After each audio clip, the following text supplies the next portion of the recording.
Hello, I'm gonna do a review today on my Eibach Sportline springs. I don't see a lot of people do reviews on these springs, so or show them after the fact that they've settled. So that's what I'm here to do today. So let's get to it. And here she is with the Eibach Sportline springs on. For the wheel gap, this is basically what it looks like from a downward angle. I got smaller hands, but it's about a 2-finger gap for me. For bigger hand people, it'd probably be like a 1.5. I probably got about an 1.5 inch drop just on the front. You come to the back, I do wish the back was just slightly a little bit lower, but overall, I mean, these springs definitely dropped it a good bit, and it's about a 2-finger gap in the back as well. It's basically about the same. So it's about an 1.5 inch drop all around. I really personally like these, not only for the look of them, but for the ride quality as well. Overall, I think these Eibach Sportline springs are definitely the way to go if you don't want to get coilovers and pay around $800. For the price, they are a little bit pricey, but you're also getting good quality. Would I recommend these? Most definitely. I definitely think that these springs definitely set off the car a lot. They are definitely way better than the stock height. If you know the stock height, you know these things are absolutely horrendous in wheel gap. So to honestly remove almost all of the wheel gap with these springs, I mean, I think it's a win-win in my books. Plus they're way cheaper than coils. Now these Eibach Sportlines will run you about $400, so they are a little bit pricey, but at the same time you are definitely getting what you paid for. I think they are very good quality springs. They're not too stiff, they're not too soft, they're just about right. I personally honestly think that they're probably better than OEM, to be honest. I mean, when I hit bumps in my OEM, I just felt like it was like beating me up. If I'm gonna be honest, I felt like I was getting beat up. So these honestly ride so much more smoother. I will say, when you do hit a bump on these, it's definitely more loud, you definitely hear it.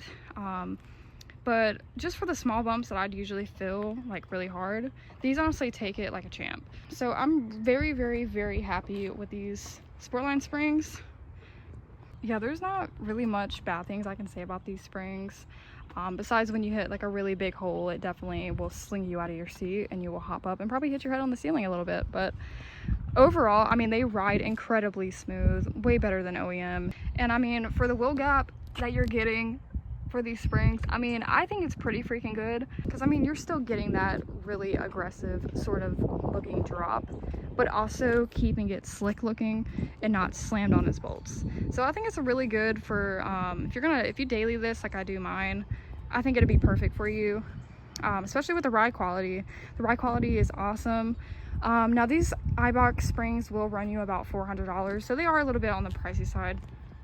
I will include with my little setup I got going on, I did put FRS struts on, so they are older struts instead of my 2017 86 struts, which do have a stiffer suspension, you know, stiffer dampening and all that good stuff, which, don't get me wrong, is really good, but I just felt like they rode really, really rough. Plus with them having more of a more dampening on them, you're not gonna get a drop probably as much as this. You're probably gonna get very close to it, but it won't be exact. So I chose the FRS struts just because I knew I was gonna get a little bit more of a drop on them, just because I know the spring rate isn't as bad as the 86. If you come to the back here, you will notice, you know, if you do lower your car and you do not want to deal with the camber or the tire wear, definitely get adjustable control arms, because this is about a -3 camber on both sides on the back. The front's fine, it's just the back. But you are getting about a -3 camber on that. So yeah, if you're definitely considering these over coils, I say do it, because I mean they are a little bit pricey as again, but they ride so good. Plus the drop that you're getting compared to other springs is going to be more. I think these are probably the lowest dropping springs for the first gen, since they are, it says a 1.4 inch drop for the front and the back, but I got about an 1.5 inch on these just because of the FRS struts and, you know, the dampening level on those.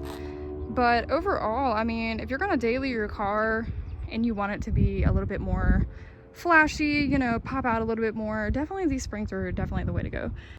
I'm gonna show y'all the wheel gap one more time So there's the front and there's the back. I'm gonna show you the other side so you can see that it's matching. Got the back, the front. So, I mean, overall, I mean, look at these. I mean, it looks so much better. But yeah, if y'all have any questions about these springs, definitely leave a comment down below and I'll try my best to get to it as fast as I can. I'm gonna start trying to make some more videos on this car because I do want to actually start making videos with this car of mine because she's a work in progress, and you know, I kind of just want to build a platform for this car. So I guess that's going to wrap up my review here. Honestly, I have no bad things to say besides, you know, when you hit big holes, you're definitely going to feel it for sure. Well, that's going to be with any sort of springs or coils. They're definitely going to be a little bit more stiffer, but for these springs, they're honestly less stiff than my OEM. So I personally really like these. They're not too bouncy. They're not, you know, they're not too stiff. They're just right. You honestly can't barely tell the difference between the OEM and the stock. Besides, when you hit a bump, it is a little bit smoother, but when you hit a big bump, it's like boom, you know what I'm saying? It's like a bomb just went off. So definitely be careful, you know, if you lower your car. But if you're, you know, not wanting to go coilovers and spend all that money, this is definitely the way to go. And personally, I think these are probably the only springs that I would go with for the first gen. Just because you're getting that aggressive drop compared to all the other springs that are on the market. Plus, you know, if you're not wanting to spend all that money for coilovers, but still want that daily good height with that good, nice, aggressive looking kind of drop, definitely this is the way to go. Besides, you know, the adjustable control arms if you do want them to fix the camber, because, you know, if you lower your vehicle, you know, you're gonna have camber. So yeah, I think I'm gonna wrap it up, and if you enjoyed this video, hit that subscribe button, you know, show me some love. Trying to get this content going just so I can start a platform kind of on this car and basically, you know, do videos as I go with it. Yeah, if you guys have any questions about these springs, drop a comment down below and I'll try my best to get to it as fast as I can. Without further ado, I'll see you next time.